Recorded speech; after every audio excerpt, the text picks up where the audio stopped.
Welcome to the first episode of the Over the Boards Prep Hockey Podcast. In this podcast, I plan to talk about basically prep hockey in general, do some commentary, and a lot of interviews. For now, I'm focusing on interviewing coaches around the leagues, especially at first. I want to kind of get them to introduce their programs, talk about how their teams are doing, and players, and things like that. So, in this episode, I have Dexter coach Dan Donato and Exeter coach Dana Barban. We had a great discussion about their teams. They have an upcoming game against each other at Exeter this Wednesday. Dexter's off to a great start. Exeter, we talked about their great start as well and their Exeter Showcase and a lot of different subjects. Just before the interviews get started, I wanted to say a couple notes. The first interview is with Coach Dana Barban. In both interviews, there are a little bit of background noise, and I'm also a bit under the weather, especially when I recorded these. I was pretty sick, so my voice sounds absolutely terrible. So please excuse me for that, and I hope you guys enjoyed the interviews. So I've got Coach Dana Barban here from Exeter. You have been there for quite a while. It's been 20 years since Big Red won a prep title. Do you remember kind of that team well, and what did you learn from that run? Yeah, I can remember everything from 20 years ago. I can't remember last week, but, at my age now, I've been here 33 years. That's a few. Yep. Yeah.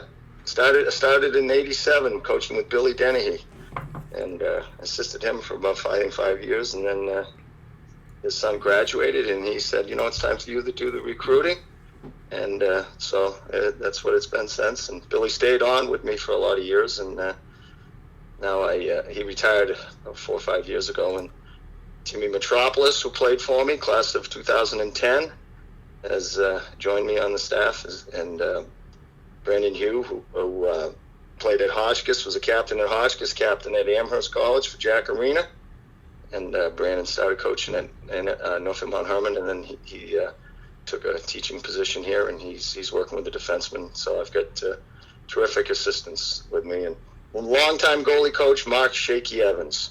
He's older than me, so Shaky is, isn't that a great goalie nickname, Shaky Evans? It's a kind of a unique situation. You got one of the top high schools in the country. How has the balancing the academics and the recruiting been for you at Exeter? Yeah, it's of course there's one challenge is that an awful lot of kids look here, and then it's not easy to get in here. You got to have pretty good test scores and grades and all that, but there's certainly a lot of interest. So when it's all said and done, we seem to have a pretty good squad every year. And so that'll continue when I retire pretty soon. I don't know when that is, but it's coming sooner than later. Yeah. And, the guys who assisted me, they'll keep it going, I'm sure. You've just finished the Exeter Showcase. How long have you been doing that? Yeah, that's a good one. That started somewhere around 94. I'm quite sure it was 1994. I remember Dave Sheen, whose son Colin played for me, went on to play at BU. He was, when Colin was first here, he says, "Hey, you gotta get some teams in here for a Christmas Invitational." And so I said, "Sheena, you're right." He became a good friend. He had played at the University of New Hampshire some years before me, and so anyway, I took his advice and we got it going. And it's been a really neat thing for all these years. A lot of good teams come in, and it's really awesome on the second day on Sunday. There's so many college coaches for the kids to play in front of, and pro scouts. Yesterday, and the Jeffries kid from Gunnery, and of course the KUA lineup. Yeah. There were an awful lot of pro guys here as well, and so it's just a fun atmosphere for all 8 teams.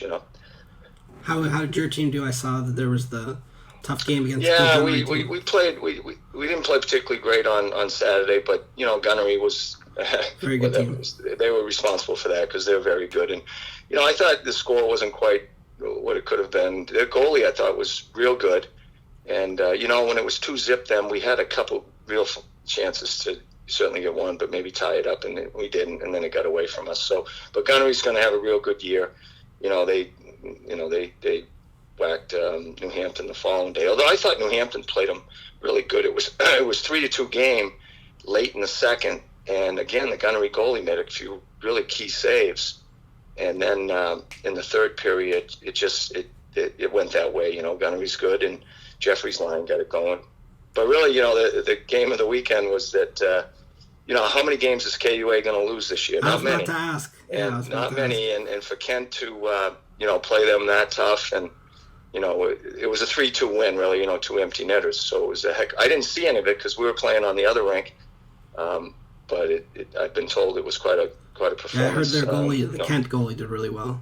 Well, 40-something saves I saw. So, if you're going to beat Kimball Union, your goalie has to really play, obviously, very well. And so they got that yesterday. But, Kent and the 3 Connecticut schools that came up, Kent, Gunnery, and Brunswick, they went 5-0-1 on the weekend. Wow. So that was pretty good showing by the 3 Connecticut schools up here. How was your game against Brunswick? It was a real good game. Finished 3-3, and I think my goalie Ryan Welch in that game, there wasn't a better player on the ice than him, and because Brunswick's pretty skillful, and I thought maybe carried the play for some of the game, but we hung in there, and with his goaltending, we were actually able to take a 3-2 lead with 7 or 8 minutes left in the game, and I was hoping we could hold on to it, but they tied it up on a pretty good play, and then in OT, they had the better of it in OT, but Danny Colon, ripped one off the crossbar, and that's very close to us getting a W there. But I was pleased with my team yesterday. Brunswick's going to have a fine year, and now this week we head into Dexter and St. Sib, so 2 pretty tough games coming up for us. You mentioned, I'll ask you about the Dexter thing in a minute, but you mentioned Ryan Welch, obviously got a 4-year senior. He's probably going to have 100 games played for you when all is said and done. Certainly more than that, because we play 30 games a year, and he plays them all. He's the only kid in my 33 years, the only goaltender who's been a 4-year starter, and so that's pretty impressive stuff. And he's just been terrific for all those years and keeps getting better. He works at it. And so he's going to go on and play in the NESCAC. He's got a couple schools that he's visited, and so he'll make up his mind here pretty quickly, I think, which one he's going to, and they're going to be very pleased with Ryan Welch, just the way he goes about his business as a goalie. And he's going to perform very well. I'm very confident about that in the NESCAC. So yeah, that seems like somebody who could help you in the spring. In the March if you guys get into the playoffs. We'll see. It's a long way to that, and this team's we've got to make some strides here. We're not, don't seem to quite have the firepower of some of the teams I've had in the past, but that's okay. We've got Ryan in the back. We've got 3 PG defensemen. They're all good. They got a new grade 11 defenseman. So I think we can, even though it went that way Saturday with Gunnery, I think through the course of the season, we're going to at least be able to defend and keep scores tight against top teams, and so I hope I'm right about that. Time will tell. Yeah, you lost a lot of scoring from last year's team. It seems like Cologne and Mike Young are going to jump right in. Is there anybody else? Danny can score. He was our leading goal scorer last year, and he'll certainly be right up there again. And Michael Young's come in from the Long Island Royals. He's a smart hockey player. So he's centering Danny, and Reese Ramirez, who's a 3-year kid and senior. So they're gonna provide good offense for us, and we've got a couple young kids that are doing good things. And Charlie McGurn, he's a 6'3" new 10th grader, and Kurt Gherkin was here last year as a 9th grader. And Kurt and he, I can see their confidence growing. So we're gonna be okay up front, and It's pretty neat about, I was looking, knowing I was going to chat with you this morning with Dexter coming up, Dan Donato's team in Exeter. We got going with this about 8 years ago, and I knew it before I looked it up, but we've had so many close games over those years that it's in those eight years, we've had 3 games that were 2-2 ties. We've had 2 games to go overtime, and the other games have been 1-goal games. That's awesome. And the total goals for those years is 22-21. And so I'm hopeful. He's obviously got a terrific team this year, and so I hope we can give him this close a battle this year. It's gonna be difficult, but we'll see if we can do that. Yeah, no, that's what I was just about to ask you, how you felt about the Dexter game this year. Yeah, it seems like you guys are both. It's going to be another great battle early on. Has there been anybody? Yeah, I hope so. That's a pretty tough lineup he's got there, and I see that Fusco got 4 goals the other night, and he's, it's really quite a solid core of defensemen that Dexter has. Well, they're just good everywhere. And, I'm sure when the season ends, they'll be one of the elite teams by the looks of things. And so. Yeah, it's crazy. They weren't even a high school not too long ago, and now they're right up there every year. Yeah, they brought in the right guy to turn that thing where it is, right? Danny does a great job, and it's been fun going up against Dan's teams, both in hockey and baseball. Coaches both, and I do the same here. Oh, awesome. So winter and spring, we enjoy going at it. My last question I had is, I like to hear what coaches think about other players that they've come up against. Has there been anybody either this year, because it's early, or last year that you're concerned about playing against this year that's really impressed you? Any players? Yeah, when I looked over at the other rink for a bit yesterday, and you look at that lineup that KUA has, it's a daunting task to think how you can keep it a game, Yeah. And but I look forward to those games. It's the fun of the competition, and it's why guys like myself and all the coaches who do this, we enjoy the really hard battles too. And but that will be, we play them late January. Of course, this young kid Fantilli's gotten so much press, and he's got like 13 points in 5 games, I think. Yeah, it was fun to see him, and but their whole lineup is rather impressive. That's why I said it's quite a win by Kent yesterday. Yeah.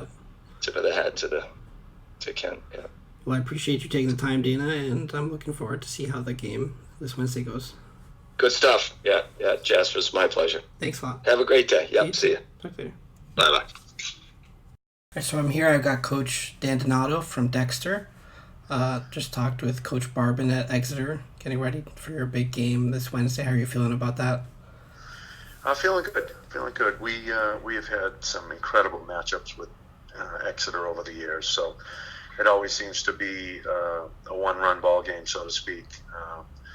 Dana's had a long tradition of having really good winning hockey teams at Exeter, and obviously it's a great school, and we're proud to play against Exeter, and I think Dana and I have a very collegial relationship, which is really good for both schools, and it's the rare occasion where I coach against Dana in the winter, and then we both put on baseball uniforms, and I coached against him last spring. So I have nothing but the utmost respect for Dana and his program and types of teams, and it's a fast-paced game, and there are lots of guys that will go on to play at a high level in college and beyond. So it's a lot of fun. Dana's kind of a legend in the game, and has been doing this for a long time, and we hope to kind of follow in his shadow, so to speak.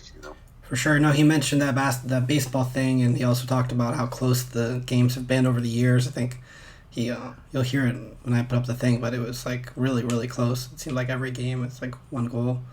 I want to talk about your experience before you came to Dexter, and just kind of because I think it's unique that you kind of came into Dexter when they started the school, right? Like the high school, or were you there at the beginning? Yeah, just came in just after the start of the high school, and we really wanted to ramp things up and get things going. And Dexter has had a long tradition as being one of the best academic schools in the Boston area when it was a pre-K through 8 school, and then they added the high school on, and it took a couple of years, obviously. Just few families had to pioneer through the first years of the high school, but it's really taken off, and we've had incredible leadership under Todd Vincent, our headmaster, and our board of trustees have been phenomenal at being aggressive and trying to put us in a position where families around the Boston area really get excited about their visit to Dexter and taking a look, because there are so many great options, not only school, but in our case, hockey programs around the Boston area. So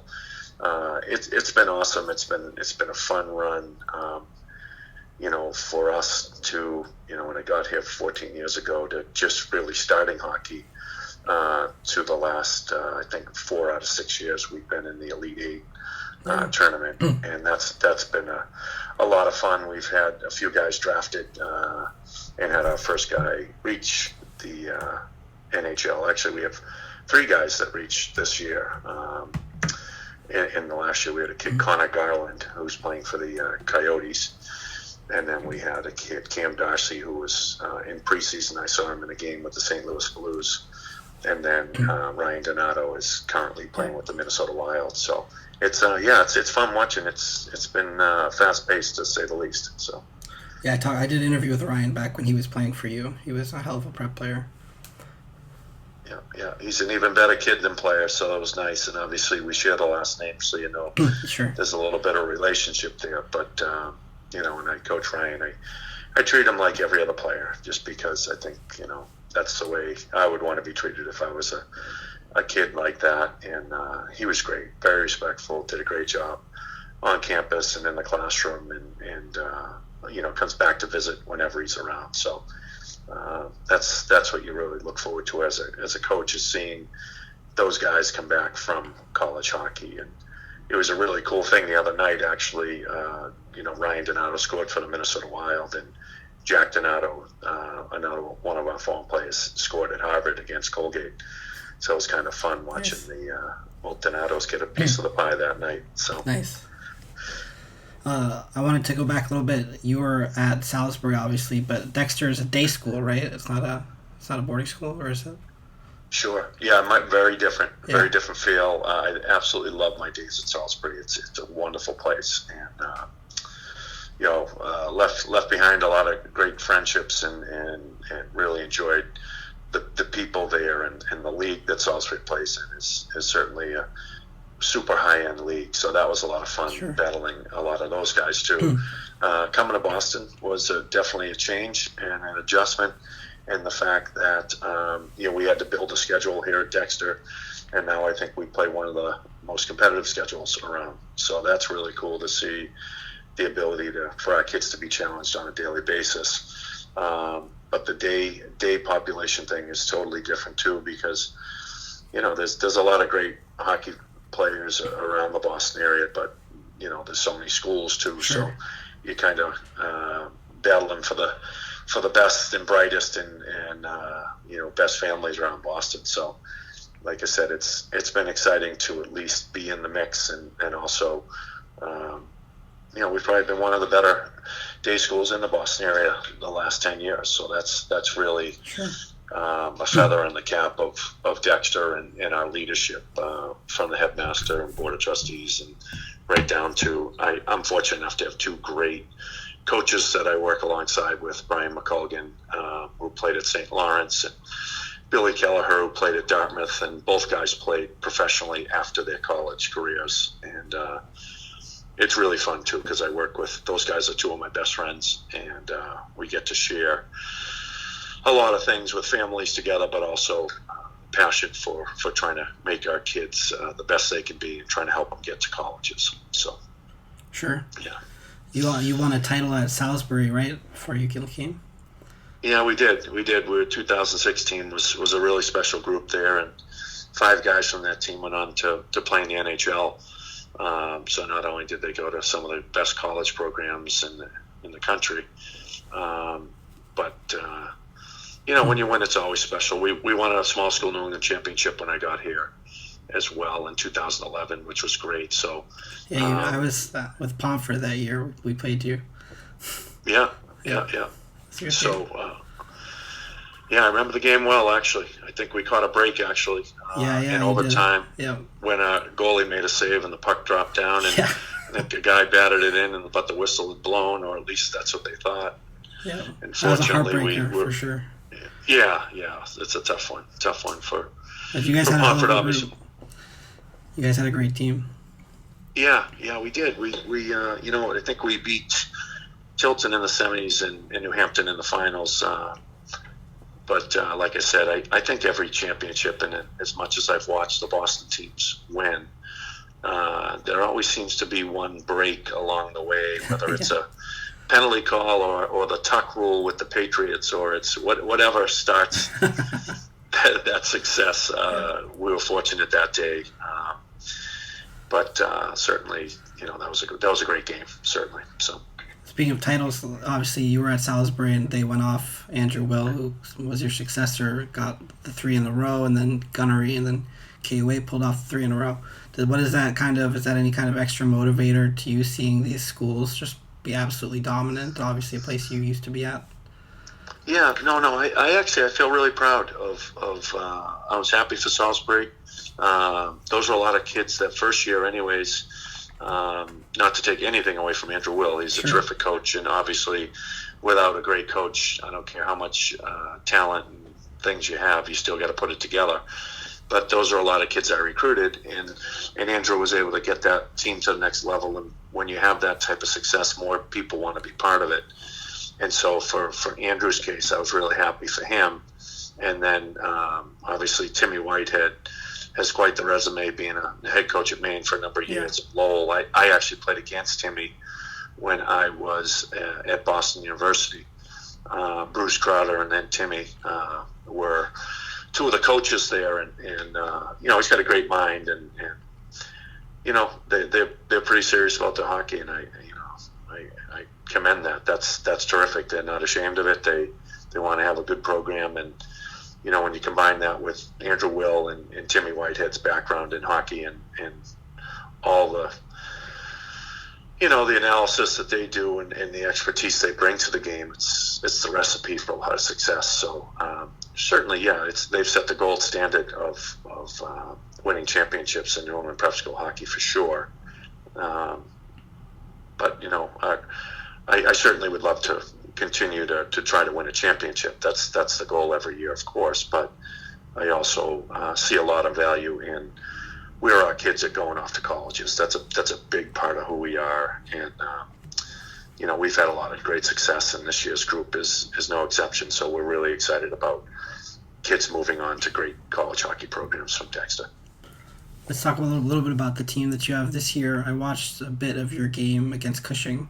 One thing that really stood out to me was the level of execution, especially so early in the season. It just seemed like I watched a lot of junior hockey, and that's a level where you see guys, they make a mistake and it's going to get capitalized on.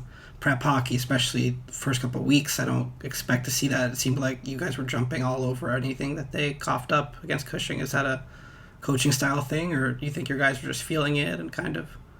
Yeah, I think that Cushing game was a little bit of an anomaly. I think Cushing's actually much better than the score indicated, and it was 2-2 with 6-7 minutes left in the second or something around that time. I was actually showing a kid something on the board on the bench, and I didn't see a goal, and then I was showing another kid something on the bench, another goal, and all of a sudden it's 6-2 going into the third. I thought our team needed to work on some things, so we changed up some systems going into the third. I didn't care about any more offense. I was more thinking we're giving up the stretch pass across the ice way too easy, so teams are coming at us with speed. So we put something in to nullify that, and just by doing that, it opened up a lot more options and mistakes because we made teams go to small areas that they weren't comfortable in, and then we scored 4 more goals off of that. Yeah. So I think, Cushing, I think they're really good, and people keep saying that, like, well, are they really down? I'm like, they're not down. They're not. They're not. We could play them tomorrow, and they could beat us. Like, they're a good team. We just happened, I think it just started rolling, and our kids felt good. But I've been really, really happy. We're a fast team. We can make plays at a high speed and high level, which is great. And I want to be a skating team. I want to put pressure on the other team.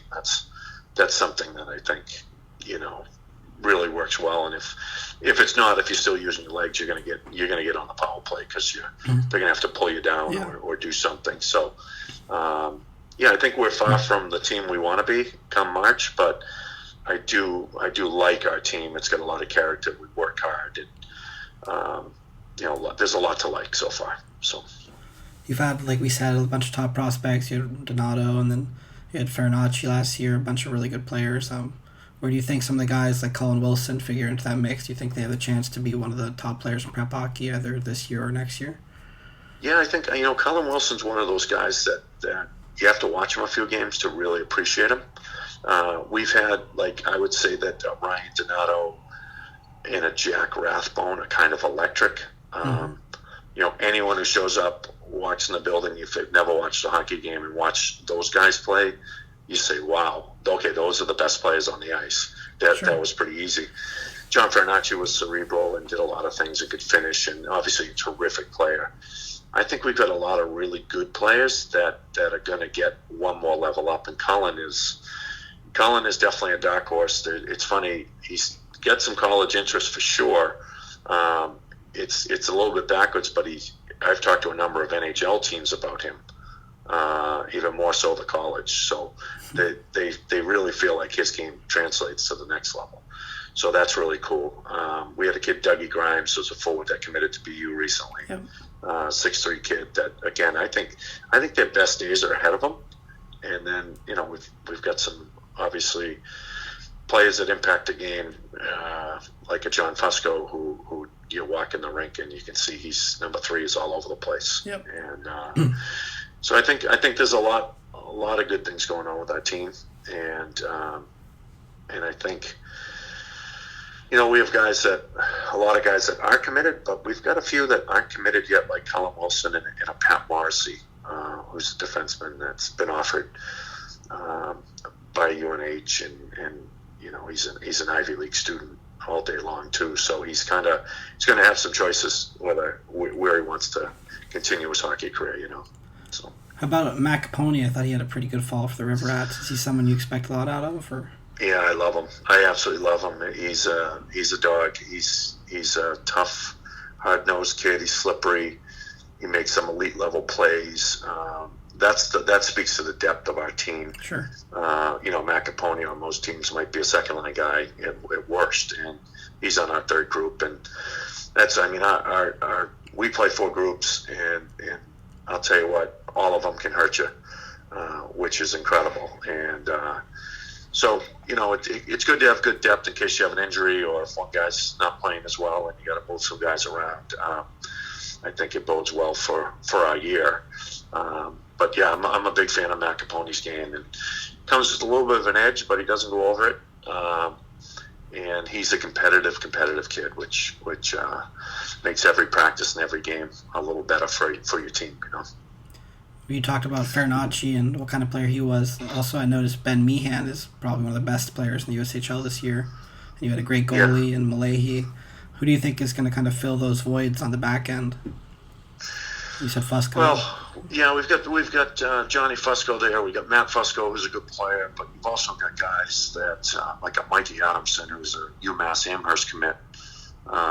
That's a really high level player. There's not a ton of Division I defensemen around, so you start with those 3, and then you add a Jack Hughes, who is going committed to Tufts to play hockey, which is just a solid. Heavy play to play against, keeps it simple, and then Pat Morrissey, and then we had a nice addition as well with Brendan O'Donnell, who's a UConn baseball commit who came over from Cushing for his last year here, and he's just done everything we've asked of him, both in school and on the rink. He's actually a tremendous athlete, and I think he's a kid that has a chance to play hockey too if he really wanted to. So I think he's interesting. He's in great shape right now, and so I think our back end is pretty solid.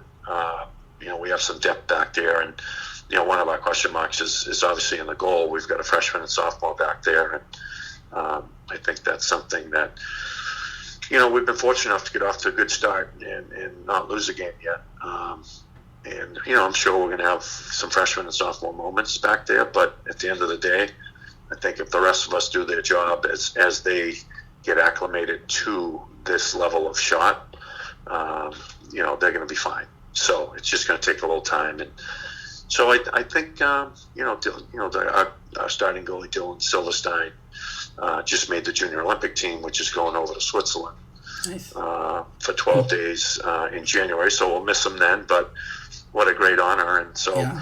Made us feel pretty good that you're going from a Derek Millay, who's one of the top goalies in the country, to another kid who makes the Junior Olympic team. Even though he's a little younger, it's still a pretty high end goalie, So yeah. So Well, I think we it's just- basically covered the bases. My last question I had, I like to ask coaches if there's a player that they're concerned about playing against on the other side, or that they've seen on the other side who's really impressed them. Obviously, the season's young, so maybe someone from last year.